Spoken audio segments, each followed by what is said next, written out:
There he is. Oh, that was my opening line. What? Yeah, there he is. Wow. Are you calling me hack, buddy? And I know, right? Oh, yeah, sure. Are you recording this? Yeah. Oh, I thought it was just audio. No, we're FaceTiming. That's why I gotta see your ties. Yeah, nice. Yeah. Sorry, I got confused there. Yeah, I was listening to your podcast with Taylor there, so I just assumed we were going non-visual. Oh yeah, maybe I should have sent you the YouTube, but it's not that. I mean, she's just in her apartment, just like you. Everyone's doing the same thing. She's got a few more ties, but you know. Yeah, exactly. Yeah. Beautiful. Sounds great. Looking great. Got the hat on. Bryan Hatt with a hat and a McCafe. Look at that angle, huh? Just like I'm a pyramid of human flesh right now. This is living your best life. It's just like my joke, right? I don't like to sit. I always stand when a woman enters the room because when I sit, my body pools. Yeah. You know, I just look like the human version of the shit emoji a little bit. No, it's a good bit. Okay. Well, dude, thanks for doing the pod. I really appreciate it. In this time of need, I guess. I know you said pod in your Taylor interview. Just we've shortened it right to pod. No more podcast. Who needs 2 syllables when you can do one? You know? Exactly. Just let me know if I'm cutting out or something. No, it's great now. This this fucking thing is for? You're supposed to zip it up so the mic stays a little close to your mouth. Oh, maybe, yeah. Like Nice. Have you seen the people that do this on the street though? Just take it the whole 9 yards and just it's sitting on their chin. They tighten it right up like a fucking like they're riding equestrian. It's weird. Oh, it is weird. Yeah. I don't care what Steve Jobs wants. I'm not doing that shit. That's that just looks screwy. I'm sorry. Yeah, it is weird how Apple like they work in little details like that. Like I didn't even know that's what that was for. Right. It's like the pop can tab. Did you know that one? You're supposed to open it, but it also turns around to hold up your straw. Because you know, if you put a straw, it just bounces in. I swear to God. That's what it's for? Apparently, it's a legitimate purpose, not just a life hack. Really? But I didn't see any instructions on the can. What the fuck? Feel like an idiot. My whole life, I didn't know. Wow. I'm telling you.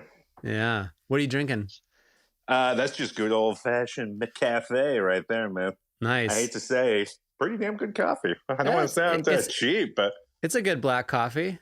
I'll take it over a lot of others. It's better than Tim Hortons, and it's cheaper than Starbucks. Better than Tim Hortons. You are about to be canceled.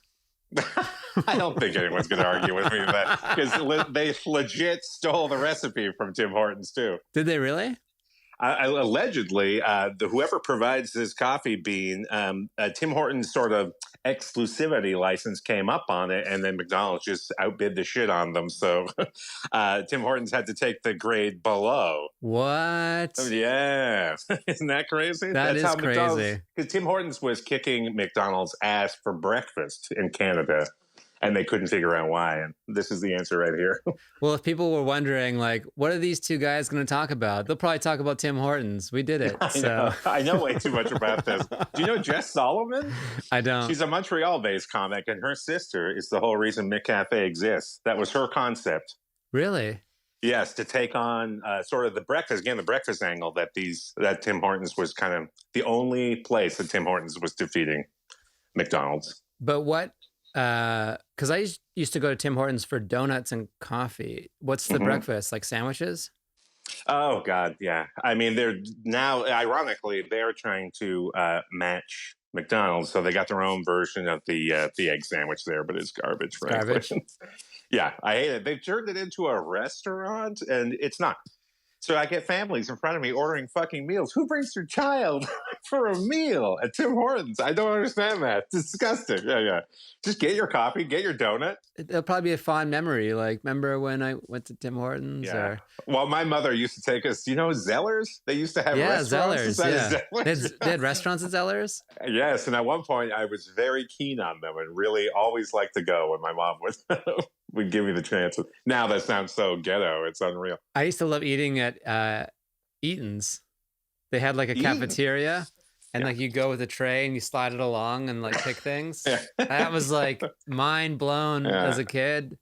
I got my own tray. It's like that brown from the 80s, That's right, yeah. And now IKEA stole their idea, man. Oh, man. Well, you topped it with even more Canadianness with Zellers. I guess it's the Canadian Kmart? Yeah, I didn't realize how badly dating myself here. I just gotta get my female bacon is drying in the shower. Let me go get that. Yeah. That's Canadian bacon for you Americans. There it is. Right, and you're gonna snack on some coffee crisp and ketchup chips. That's right. It's weird what won't make it across the border. Do you know what I mean? You guys don't have ketchup chips or fucking Kinder Egg Surprise, and we can't have high-end retail and phone competition. Oh, you do? Okay. Yeah. So the Kinder Egg Surprise, since I have kids, I know all this. There was a law you couldn't have food and toys touching. So they made like a fully double-sided plastic thing to separate the chocolate, and now they can sell them here. I thought it was an issue like the border because it was a Canadian thing, but because the parts were inside the egg, it fell under some like bomb or like terrorism, like smuggling thing, essentially. Oh yeah, you're smuggling like you can't happiness. hide things inside other things, but that's the whole concept of the product. Yeah, but it's which German. Is horribly overrated, by the way. Is it German? Yeah, Kinder. Oh, kindergarten. Kinder. Yeah. Is it Kinder? I might be saying it wrong. Well, I mean. Normal. I won't say normal, but English people wouldn't say Kinder. Kinder. Oh, yeah. Okay. Kinder. I like that. It does sound German. It's like kindergarten cop, right? I don't know. It's not a tumor. That is the worst thing I've ever done. You froze. Oh, you're back. I thought we were better than that, buddy. I always thought Canada had like the really bomb internet. Well, we should, because we have about 1/10 of the people using it up here, so it should be clearer. I heard Elon Musk is launching the satellites in Canada. Oh my God. The satellite internet. You're going to be the test subjects. Weird. Because like, don't we have that? But it's like all the rural parts of Canada with no internet. They're all going to get it through Elon Musk's satellite service. I have a theory that years from now, we will look back on Elon Musk and see him for the Bond villain that he really is. Yeah, he's kind of like the Christopher Walken Bond villain. Right? Yeah. Doesn't he seem like the billionaire that's going to about face and turn out to be a horrible piece of shit? That he was fucking us the whole time, building a moon base or something. It is very Bond. Yeah, moon base, cool cars that do automatic stuff. He's just a little too good to be true. That's what I'm saying. There was my friend said something yesterday. He's like, how come Elon Musk is the only one like doing new stuff? And I was like, you're right. He's the only one like really pushing the envelope. Yeah, because all those other old fuckers don't like to spend their money. I brought up Amazon. I'm like, Amazon's new, but I guess it's just shopping. Just new it's just shopping. The post office, man. It's like faster shopping. Uh-huh. Yeah. All my I live off of like a main road in off Ventura. Yeah. And there are so many stores that are just turning into UPS stores. Like they used to sell mattresses and now it's just a UPS, or they used to sell like a restaurant. Now it's just all we need is shipping stuff. Is that all our world's going to be now? I mean, we can't go into stores. We have masks and. That's weird. Yeah. Are we turning into the Matrix? Is that what this is all about? A combination of Matrix and Idiocracy. Like. Yeah, a little bit. Tell people who you are for those who don't know. We did a full, obviously he's Canadian. It'd be kind of funny if you were like, I'm from Idaho. I just know a lot about Canada. It's just my Borat routine. I like to pretend. I like to convince people I'm Canadian for no reason. Yeah.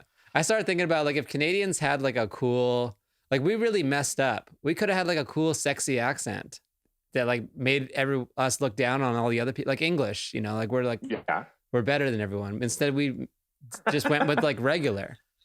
Can I tell you that accent, when you think of that classy English accent, that only represents about 20% of England. The rest of them sound like a dog coughing up a bone.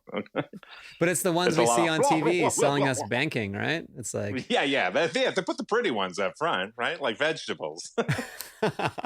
You put the show beats up front. Now I'm just quoting The Office. The show beats? The show beats. That's Dwight talking you about. You could quote all The Office in front of me. I've never seen it. Are you kidding me? I just watched like Steve Carell is spectacular. Yeah, I watched the British Office. Again, this is very Canadian of me, but I watched the British Office first, and so I couldn't get into the second Office. And then, now I've watched a few of the episodes. Season one is bad. Yes, I will admit that. Yeah, and I was I was listening to Brent Forrester talk at this Dynasty Typewriter. He does this like comedy talks, and he was talking about how the first season of they had to do an about face because it wasn't working. And they had to make it Oh, more. yeah, They had to make it more absolutely. about family and less about conflict. And I was like, oh, that's interesting. Well, they had to Americanize it. Yeah. Yeah. They were trying to do a shot-for-shot remake of English comedy, but if Americans have proven anything, is they don't really like that style of comedy very much. They Yeah, like, it's very dry. bang, bang. They like Yeah. punchlines. They hit them right in the face, It's, Yeah. it's way too dry, because the guy's not doing this when he tells the joke. Yeah. But And Ricky Gervais, I man. find that Gervais, Oh. Gervais is a bit of a different example. Like, Yeah. he makes you choke on it. It's like he shoves it right down your throat. His Yeah, humor, yeah. that's kind of what makes him funny. He's sort of a bully about it. It's strange. Where I find Canada somewhere in the middle, Yeah. that we got sort of that wry sense of humor from England, but we also have that what Americans do so well, presentation. It's performance. That's what they do so great. Americans, that's adding that sort of the jazz hands, if you will, putting some fireworks on it. Pizzazz, man. That's one of the great things that America is great at. I've almost spent more of my life in America than Canada, so. But what are the population stats here? Like, aren't Latinos now outnumbering white Americans in America? I don't know. Oh, okay, because I get the feeling, I thought there was like a day at which point they were going to actually become the majority, which partly in the back of my head was like, great, that should solve a lot of problems. Okay. Right? I was like, this is going to go one of two ways here. I'm like, I'm going to have to do an edit, or this is going to be. No. I just it's sort of like one day I'd like to just go 1,000 years into the future when we're all just beige, you know what I mean? Because we've just been mixing for years and years and years. Hey, you're looking at it, beige. Exactly. Yeah, man. What's comedy like in Canada right now? It's virtually non-existent. There, at least in Toronto, we have some outdoor shows going. One, maybe two, just another one starting up. Smattering of club openings, like Winnipeg has been able to open up because they've been very unaffected by the pandemic, mostly because nobody wants to go to Winnipeg. BC too, it's been pretty good. So some of their smaller town clubs are opening up. Like is the Hangover show going? The House of Laughs or whatever. The Hangover show, it is not going. No, sorry, I had to remember which one that was. It's unfortunate because it is an outdoor show, but that patio is tiny, tight. Always crammed. Like, that was like the hot spot for summer shows there. That was a great show. That was the first time I did a show without like a mic, just like no amplification.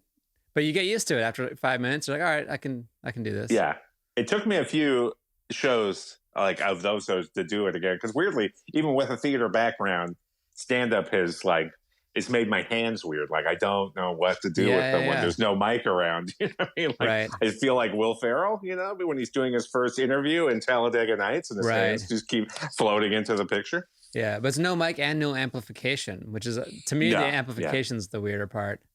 Yeah, you have to project. You got to speak from the swamp, from the diaphragm. Yeah. But I was watching some old Tonight shows with like Gary Shandling and stuff, and they don't use mics. They're just mic'd and they're talking, and it kind of looks more natural. Yeah, that's honestly, I mean, I never liked it. I always make fun of those guys who wear just like the little hidden lapel mics, and it turns into like a one-man show. But in reality, that is a much more natural way to perform. I mean, more natural for like a late night. But I think for like doing stand up an hour, it'd be kind of hard, or it'd just be a different thing. Yeah, for sure. Yeah. The only mic I will say no to every time is the Madonna mic. I could never do have you seen those theater mics that almost make it look like you have a little mole on your face? They're so hidden. Yeah.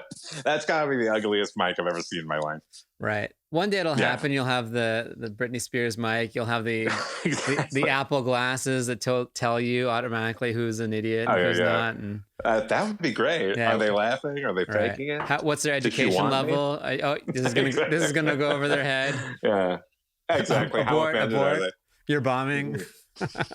I don't need glasses to tell me that, man. Apparently, that's the next Apple product. It's the glasses. Oh yeah, I'm a little concerned with that. Super concerned. But what if it scans you and it says like, "Oh, you have corona"? That'd be kind of fun. Well, you see, like they already sort of have. I don't want to say black market. I hate that term, but there are versions of that already working. Really? because of face mapping, because so many people's faces between Snapchat, Facebook, all these friggin' skins and filters and all that stuff, they already have programs running where you can, in Russia, I saw a little thing on it where they just picked a random girl in the cafeteria and worked it on her, and it 100% worked. And she had corona? No, this was just for, like, it's like a social media app. Oh, wow. You like that girl, you can point it at her, and all of a sudden her social media pops up.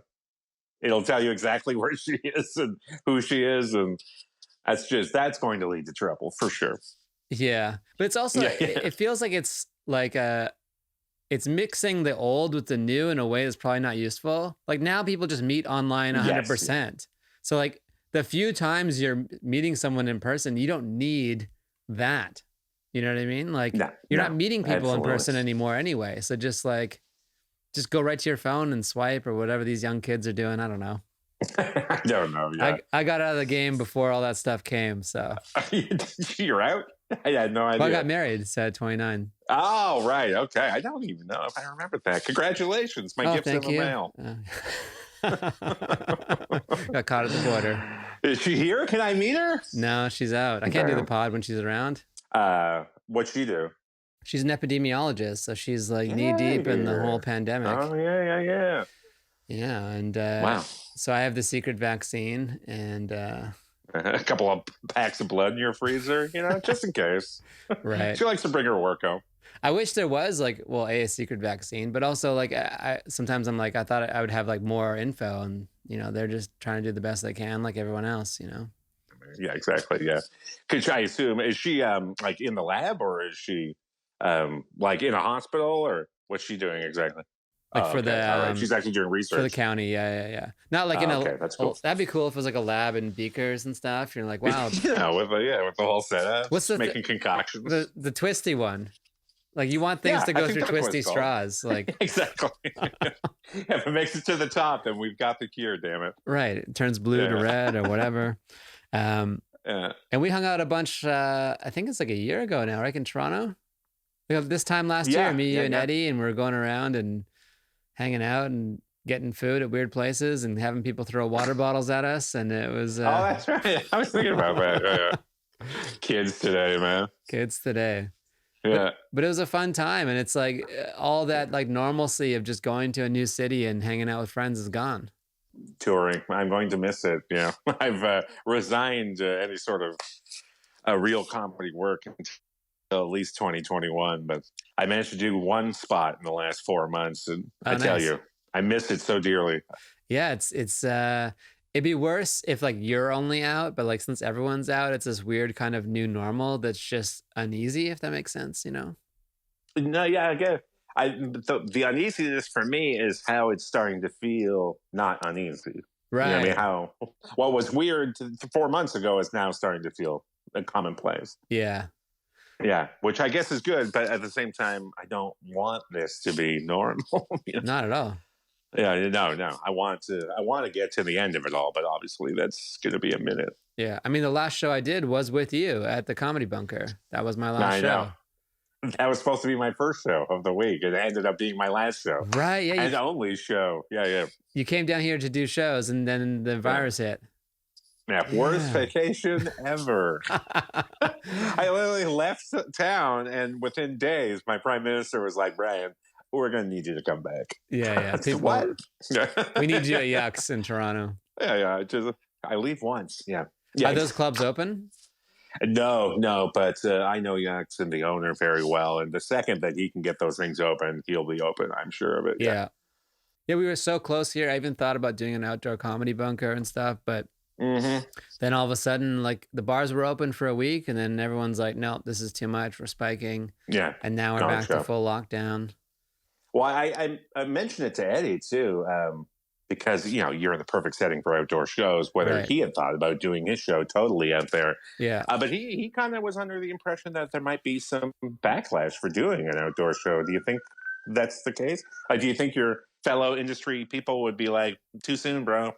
I don't know. There's people doing it in San Diego. Yeah, well, San Diego. They have their own set of rules down there. They're the Florida of California, okay? Right, southernmost. But they're doing it, and it seems to be okay. But they actually have the Comedy Store La Jolla open partially too. So I don't know if there'd be backlash for doing it outside. I don't think so. It really, but you're kind of like, it's just risky, I guess. It's a personal thing, yeah. It's going to have to happen sooner or later as like a bridge step. I think it's much safer than doing it anywhere indoors.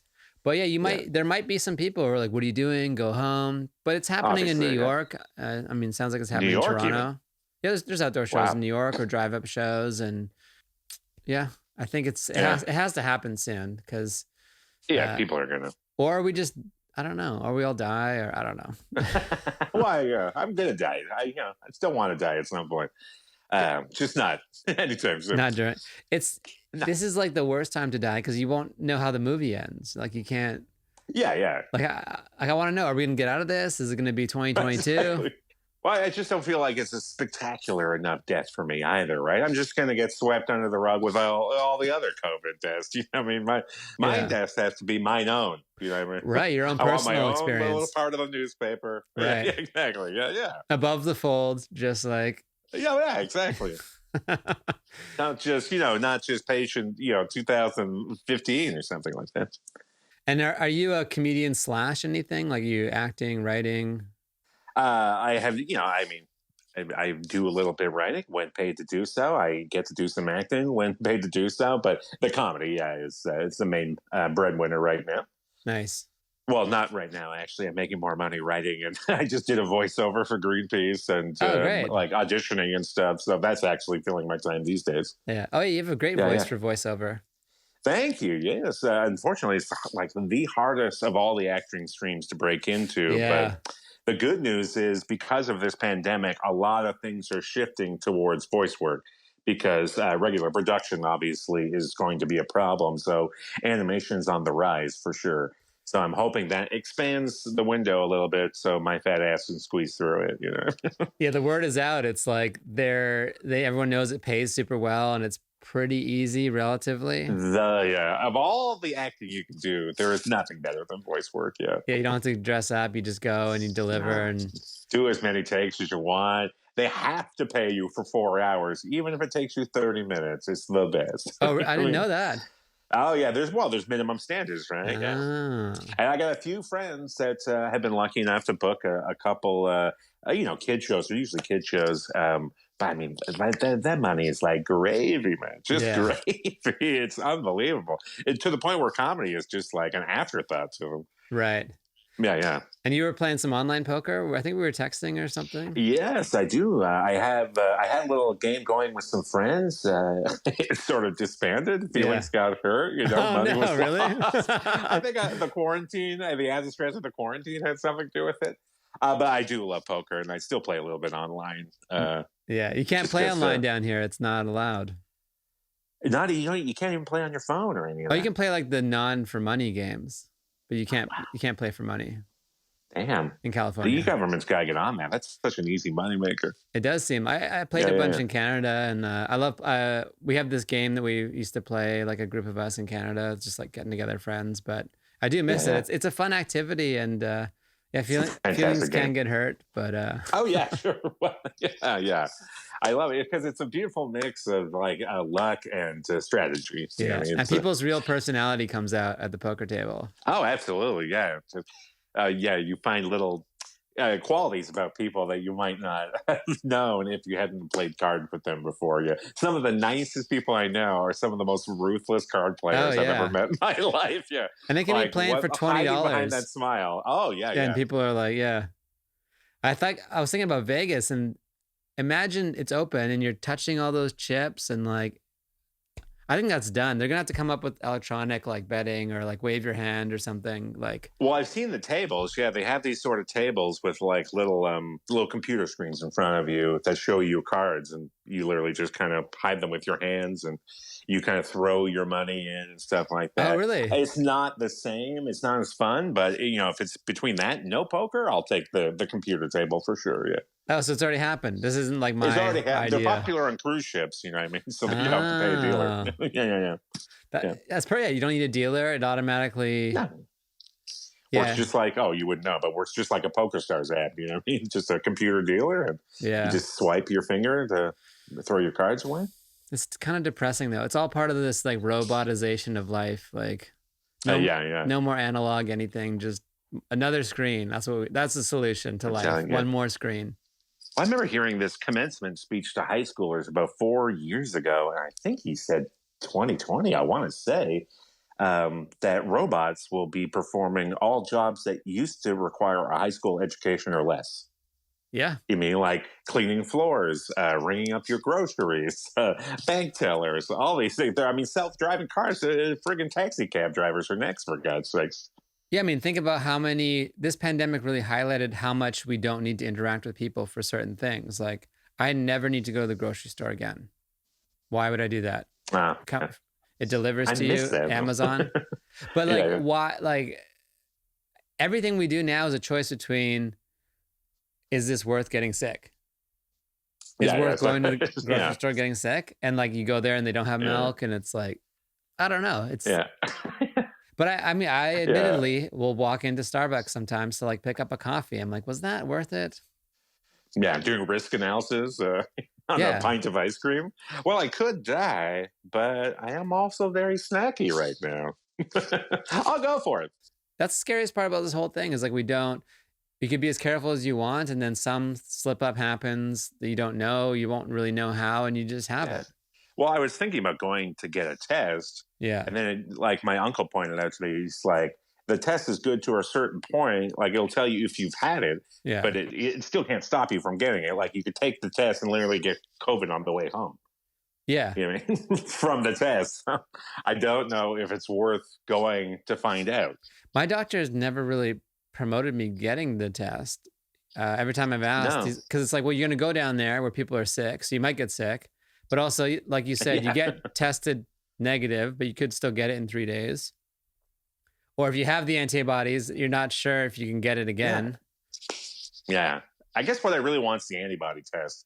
I'm kind of hoping I got it while I was in LA with you at that last time when all the hell broke loose, and that I've been asymptomatic the whole time. That'd be nice. So that it would be beautiful, unless of course I spread it to a bunch of people. But if I could just already skip past that'd be great. Yeah, look at Kirk Smith. That guy got it in the June or something, or April. He did?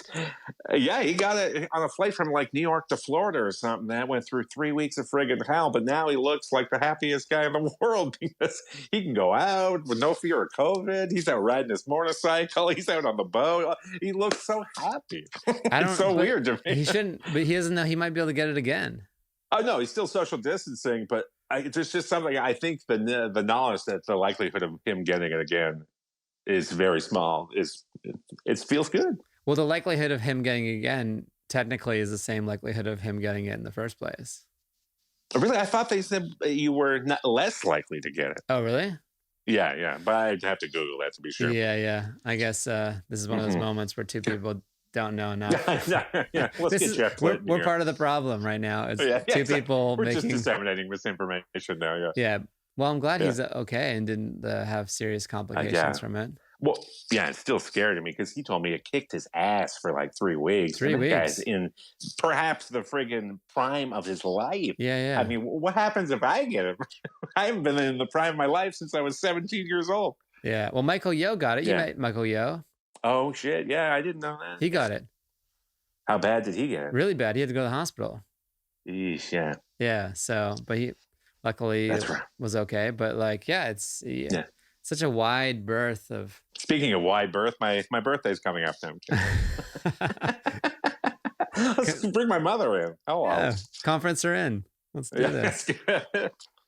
I thought about going to Canada. I was like, maybe hide out in Victoria for a bit or something. But then it's like a 14-day quarantine, and I don't know. It's all. I was surprised and not surprised by how many Canadians, my Canadian living friends, my expats, just came bolting back across the border. I mean, like, I think more of them came back than stayed, with the exception of like Eddie and Graham, God bless him, in New York. Yeah. Like just about everybody else took I know the fuck Matt and off. Julia went back, right? Matt and Julia went back. Andrew Johnson left. What's her face? Oh God, I can't believe I'm blanking on one of the funniest girls I know. Steph Dolev's gone. Oh, she really did? Wow. Yeah, she's with her parents, I believe. Yeah. It makes sense. I mean, if you're going to be quarantined somewhere, like you're not like all the career benefits of LA are not existent at this time. Yeah, exactly. So you might as well be anywhere. Yeah. And in March too, like when people were hoarding and going crazy in superstores, this all seemed a lot scarier back then too. I can totally understand why you'd want to come home. It was scary, but it's weird that every time they told you not to do something, it would have been good to do it. Like, don't hoard toilet paper. That would have been a good idea. Like, don't buy a bunch of meat. Well, that would have been a good idea. Don't wear a mask. Well, that would have been a good idea. Yeah.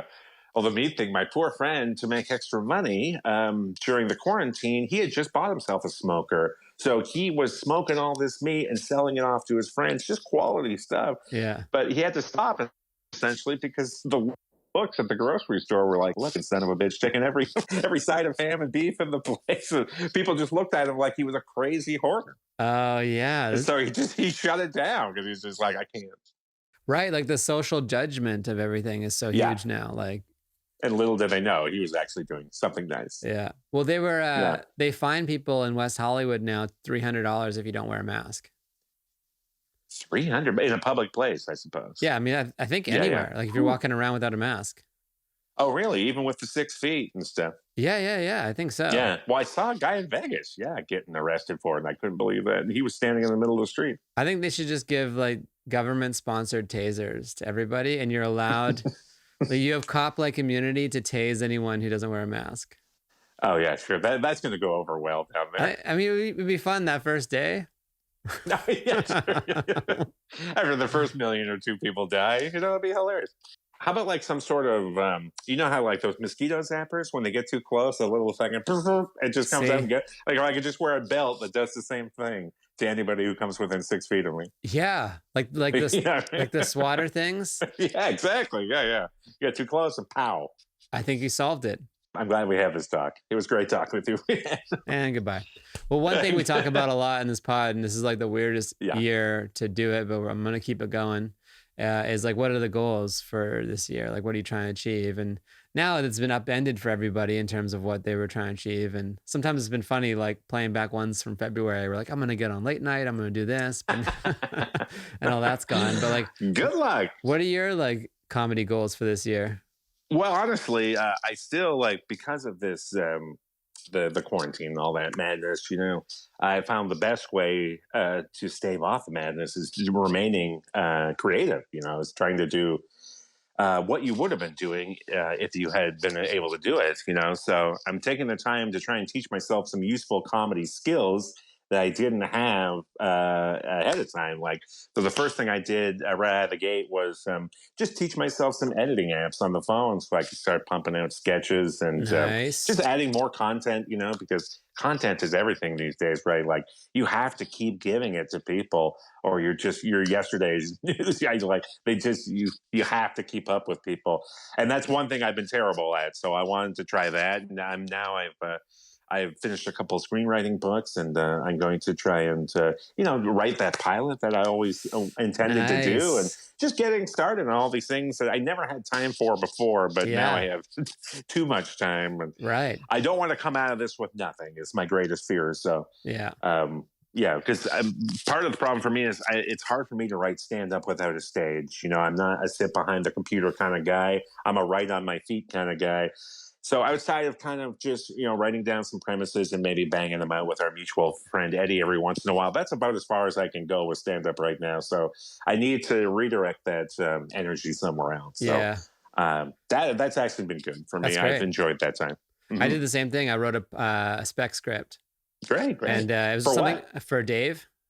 Oh, very cool. Very cool. Yeah. And it's something I always wanted to do. And and it's like, now's the time. So like, you can buckle down and do it. And it takes a while, it's not something you do in one day, and you edit it and punch it up and finish it. And I just actually put the finishing touches on it today. So I'm about to send it off. Congrats. One of my, like, I literally will have an anxiety dream about this where I get off stage after that great set on some great stage, and some guy runs over to me. He's like, "Oh man, I want to work with you. Let's do something. What have you got?" And I'd be like, "Oh." Just like, oh shit, I've been fucking around for 30 years. Just give me, a month, that then they're gone. Do you know what I mean? Yeah. The one you wrote, is it starring you?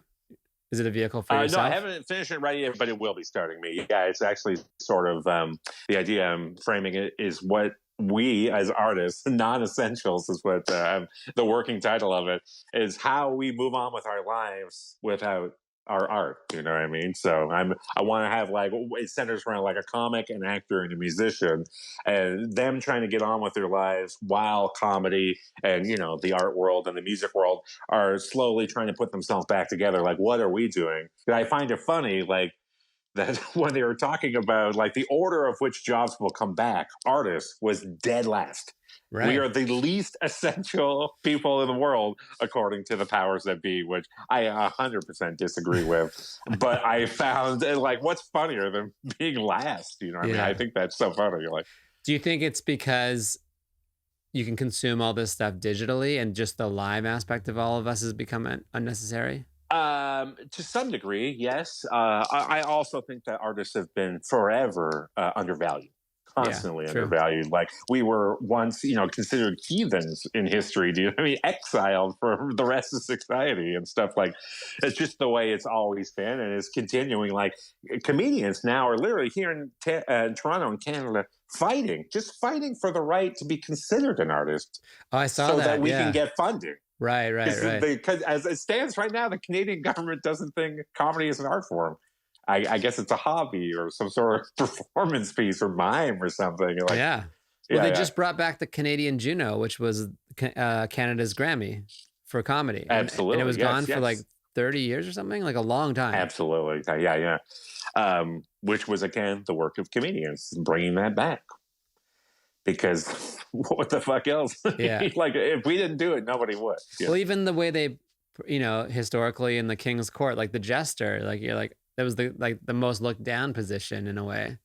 Yeah, exactly. Yeah. He probably had the most talent. Yeah, except for maybe the royal taster. I always thought that was a funny job. The guy that had to take a nibble of the king's food to make sure it wasn't poisoned. Yeah.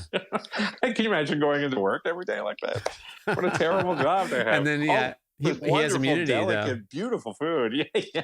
Oh. Yeah. What was it? Oh, the crumpet. Don't eat the crumpets. Yeah. I never had an affinity to watch, like, Middle Ages shows. Like, I couldn't get into, what's the big one everyone watched with the dragons and the... What, that Game of Thrones? Yeah. Yeah. No. I liked, like, Robin Hood and a couple of them, but, like, any of the... It's a lot of, like, dress up. It's a little too Dungeons and Dragons for me. It's like, and on top of that, like, I remember just people complaining about the story was so dense they couldn't even, like, they'd have to like Google things and go back 3 episodes just to understand what happened in the episode they just watched. I'm like, is it worth it? Is it worth all the homework? Just to see some hot blonde girl without any clothes on? Yeah, I don't know. Yeah. But I've always been that way. Fantasy has never really appealed to me. Like the Lord of the Rings. No, I think I read Harry Potter. I read half of The Hobbit. I've never seen a Harry Potter. No. I've been much more interested in reading it than watching it, frankly. Like, there's no way my imagination can be trumped by what's-his-faces. Totally. I sat down with, like, the Dungeons and Dragons kids in elementary school one time. And it was like all these dice with, like, different sides. And I thought that was so cool. 20-sided dice. And I'm like, oh, they're rolling this stuff. But at the end of the day, it's just some guy telling you stuff. And you're like, it's like a weird storytelling where one guy's got control and, like, I couldn't get into it. I'm like, this is weird. But I love the dice. I'd love to have some of those dice. I love the idea, that they're essentially just making up the game as they go along. Can I tell you, I once had a girl stand me up because she was so emotionally moved by the fact that someone in her D&D game died. And they had been playing that game for 4 years. Like the same game. The human died, or like the character? The character died, which was just so earth-shattering to her that I got left in the bar by myself. Like, and you're like listening to this explanation, being like, "What? No, no, you can't." What? What do you say to that? So, what can you say to that? can they like get a new character, or are they just like excommunicated from the group? Because that's traumatic. No, they're done. They're done until the game's over. This friend is now excluded, or they have to ruin 4 years of their work. But the die just didn't come up for them. Can they just cast a spell and bring her? Like they can make up whatever they want. Yeah, don't. Let's not go down that rabbit hole. Jesus. Call her now. We're talking about incels here, okay? Yeah, she's single. I don't Call know her. what they're thinking. Oh man, she's beautiful too. That was the worst. Yeah, beautiful Dungeons and Dragons And player. even like I have less appeal than a D&D game, too. I know it's a bit of a contradiction, but I'm telling you, so is she. She's wonderful. Yeah. And her name is Latif Tayour. No, oh my God, it's all coming back. We were. It was you the whole time. The whole time. If only. But did you grow up in Toronto? I did not. Although I like to say I have been living here now longer than I did my original home, which is weird to me. I did 19 years with my family in a little town outside of London, Ontario called Ilderton. Wonderful, wonderful little spot. Is that close to the border?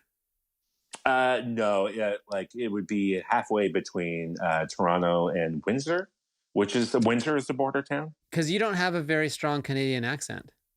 No, in fact, when I went to theater school, all my teachers thought I was American. Yeah. And I only can imagine it's because the TV has always been my favorite medium. So as a kid, I loved watching TV, especially comedies and stuff. And I think I just inadvertently picked up on the way they spoke, because I was always watching Americans, right? Because Canadian television has been bad almost my entire life. So I was always more drawn to the American side and just ended up picking up the way they speak, I think. That's true. But that would be, if that holds, then the whole country would probably have no accent. Because, most people aren't watching Canadian TV. Yeah. If you notice, though, a lot of sitcoms, a lot of the actors have what they call like a North American accent. Like actors clean up their accents so you don't sound like you're from anywhere in particular. Yeah. That's kind of what I always thought I sounded like. That I might sound American, but you couldn't tell me where in America I was from. That's true. A little bit Midwestern-y, but not overly. Yeah. Yeah. The Canadian parts, essentially. Right. But I'm not quite Minnesota, which has a completely different accent of its own. It's much more East Coast. Right. Where it has almost like an Irish sing-songy nature to it. It is nice. Like people in the East Coast think Toronto have an accent. And Toronto. People in Vancouver, like when I went to Toronto for the first few times, I'm like, oh, here's the Canadian accent. It's over here. Oh, really? Yeah, it's like hearing your own voice. You can't really appreciate it for what it is. No, and you don't really realize it until you're gone. Like, I was like, oh, my parents don't have Canadian accents. And now I call home, I'm like, oh, yeah, they do. Why does she keep saying A? She doesn't say A, but it's just like little things. You're like, oh, yeah, there is a difference. Yeah, the A thing has always been like a stereotype. That's not really true, but I will say it does slip out like a fart every once in a while. And you're just like, it surprised me where I'll be like, what's the plan, eh? And I was like, did I just say fucking A? What the fuck? Like, where did that come from? Yeah. But it's like a reflex, everyone, like a hiccup or something. The more Canadian thing is when I call home, people say fucking a lot. Oh yeah, we're more casual swearers up here. Not swearing, but like actually fucking, like, oh, I went to the fucking this and fucking that, and like that's what we call casual swearing here. Yeah. Sailor talk. Yeah, that's a country thing too. Yeah, well, we used to have my friend Mike Brown in high school. We used to make fun of him because fuck was every second word. Yeah, you fucking guys come to the fucking party and we'll have some fucking drinks in the fucking truck. Just like what? That's Canadian right there. Oh, yeah, he was a farm boy. He's the epitome of Canadian. I just watched the full Larry Sanders show. I had never seen it before, like all the way through. And I love Scott Thompson's character. And in the behind the scenes, they were talking about getting him on board to replace Linda Doucette. And he's like, I'll do it if I'm like, I want to be gay, but not like a snapping queen. And I want to be Canadian. And they're like, all right. Sure, yeah. And he plays Canadian. Yeah, that's a Canadian writer for you. Just, here are my demands. All right. Who the fuck? What? I thought you were going to ask for money or something. That's funny. It was such a good show. Like, it was so well done. I haven't watched it all myself, but he was ahead of his time. Ahead of his time. I went down a deep Gary Shandling hole and like watched that and a bunch of interviews. And that final show, it's like, probably the best ending of any sitcom I've seen. I have to go through it again myself. What always struck me is the way other comedians speak about him, like the greats. Yeah. That he was not just a great comedian, but that he was the kind of guy that you would want him to be. You know, the guy that is trying to give you a hand up instead of, you know, trying to step on you so you can stay up or get on to the next step. Like when you hear shit like that interview with Eddie Murphy saying that, you know, Bill Cosby was essentially trying to trapdoor him, like trying to fuck him. Like he would give Eddie one set of advice and then give other people other advice because he was trying to keep his thumb on him. Like that stuff's the most disappointing crap. You get further ahead lifting other people up. Absolutely. Yeah. It's the strength. There's strength in numbers. You know what I mean? Like, I would never think that I would be as funny as I am right now. And that is insanely funny without all the great friends and people I have met. You know what I mean? Because they've shaped my humor along the way. Like, I am funnier for all the people that I've known. Yeah. And that's what's hard about the quarantine is you don't get to hang with your friends and like shoot the shit. Oh, yes. And you can do this, but it's not the same. Like, even the delay. You like, need that. Like we're talking over each other because of the 5-second delay, and it's like there's no flow. I mean, there's great flow. Watch the podcast. This is great. Do not stop. It gets better. Completely unedited. Yeah. No editing. Yeah. That's what I should put in that sound, like the beep. Mm-hmm. Like just being in the same room with somebody, even though we're not doing anything different, like just talking like we would be on Zoom, just literally it's human contact, even if you're not contacting each other. Like just feeling that radiation of another human soul. I mean, it's somehow comforting. Like I didn't notice it until it was gone. Yeah, we're social creatures. I picked up a friend and we had like a normal day. We hopped in the car, we went and did some golf and like got some food, and I was like not at a restaurant but just had it delivered, and it was just nice. It felt like a throwback. Yes. And that's the part that scares me the most. That those little things now are going to mean so much. I mean, yeah. Which I guess is great. We're not taking the little things for granted anymore, but I don't want to move backwards either. You know? Right. I don't want to live in a pod. It's a weird lateral. Is it like a lateral feeling? Like you're not going back, but you're not definitely not going. It's like stasis. Yes. Here's, I don't know how this connects exactly, but the other day I saw like a prototype for what would be like an incubator. So you could have a child without ever having it inside of you. So it looks like, you know, those sort of electric baby chairs that just kind of rocks them. So imagine that, but it's a whole egg and you feed it by putting a little cartridge in it and shit. You just and my connect first yourself thought to was a baby that grew up in a pod instead of your womb is going to be a total fucking psycho when it comes out of that thing. I guarantee you. Like, you can't remove that connection from a mother and a child and expect that baby to be normal. Yeah, because my son, like, he went with. Yeah, he went to the Grammys in my mom's or my wife's stomach and went to New Orleans. And now he's like super into music. So like maybe that pod, you know, is just going to be super into like the Container Store or something. Like it's not really going to know what it wants. No. I don't think the future of humanity is in raising our children like a veal, you know what I mean? Yeah, or that scene in The Matrix, like where they're all just in pods with the... Exactly. When I see shit like that, I'm like, we got to put the brakes on this right now. Pump the brakes. Have you seen those people who put like USB chips in their hands and like so they can and scan readers and they can like plug into stuff? Well, I don't want to get all conspiracy on you, but how do you feel about Bill Gates putting something inside of you? I'm not too keen on it. I think a lot of people would get like, so if you have the chip now, like if everyone's like, oh, you can't come into this building or this show without the chip, I could see that happening. Because they could be like, oh, well, the chip tells us if you actually have the virus or this thing, so you need the chip. Or like you need the chip to pay for things. So I could see that happening.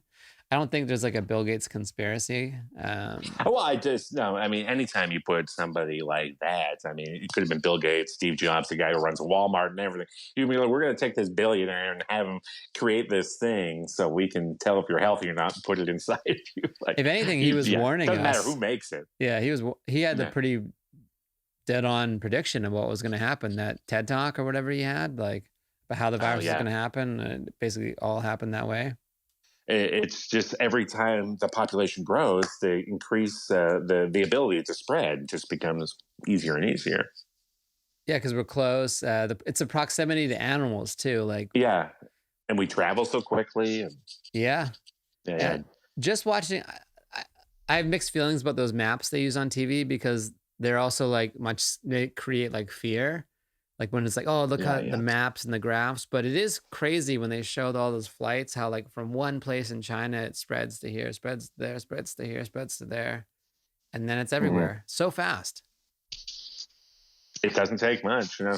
No. It's and now they're starting to backtrack it and think that it was actually a problem well before we thought. Like what I think as early as November, they're starting to think there was cases in New York.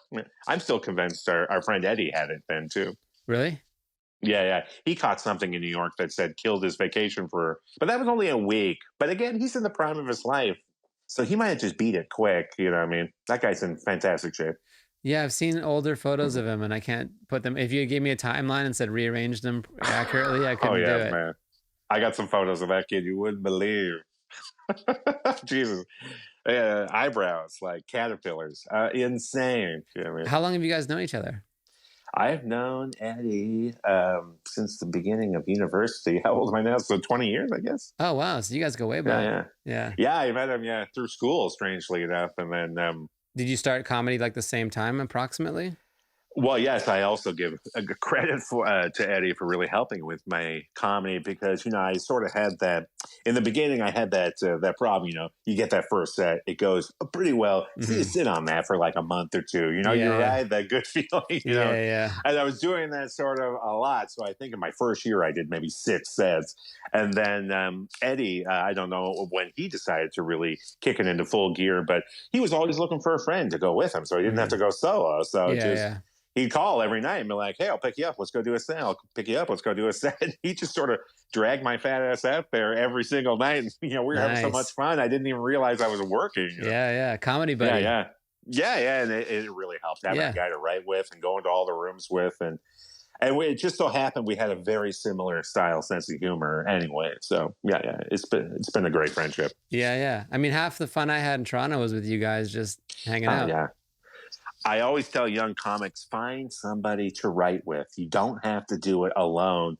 It'll literally make you twice as good because you get that second opinion. You get somebody to bounce your ideas off of. Like sometimes just hearing things out loud, just saying them to people make clarify things so much for you. Like having a sounding board. In writer's block, it's so much easier to get when you're just staring at a wall or a computer screen. Yeah. But if there's somebody constantly challenging and throwing things at you, it's way better. Yeah. Sometimes when it leaves your mouth and you're like, okay, now I know this is good or bad, or like the second it comes out. Or sometimes have you had a joke where you're like, oh my God, I think this is going to be the best joke I have. When you say it to someone, you're like, you're not going to say that on stage. You're like, nah. No, it's just that wasn't even a joke. Right. That's not as funny as I thought it was. It's my lunch order. Stop it. Yeah. I was just joking, man. What are we doing here? We're not writing jokes, right? That's my impression of a terrible comedian, obviously. Right. Dude, well, this is great. It went by super fast. So we did your goals, which is usually how we end. We did them a little early, which is great. Where can people find you and your clips and your comedy, and how do they discover more about Bryan Hatt? Oh man, I'm on the Twitter at Bryan Hatt, Instagram at Bryan_Hatt. If you get to CBC TV down there, I'm going to be on the Winnipeg Comedy Festival, July 19th at 9 p.m. Oh, nice. Or you can catch that on CBC Gem, probably July 20th. But I'm excited for that. And as per clubs, I'll see you in 2021. Okay. There's a drive-through show in Ottawa. I'm trying to get myself on. So nice. Fingers crossed. And let's do some hangs. We'll do a little FaceTime, maybe me, you, and Eddie, and we'll talk some stuff and talk some comedy. And it'll be a virtual hang. It'll be great. I'll always be here for you, Latif. You know that. Well, thanks, Bryan. I'm glad you're feeling good and you're looking happy. Yes. You're making me feel inspired, and I'm gonna go right after this. So that's good. That's good, man. All right, take care. Pleasure talking to you, buddy. You too. Bye. Bye.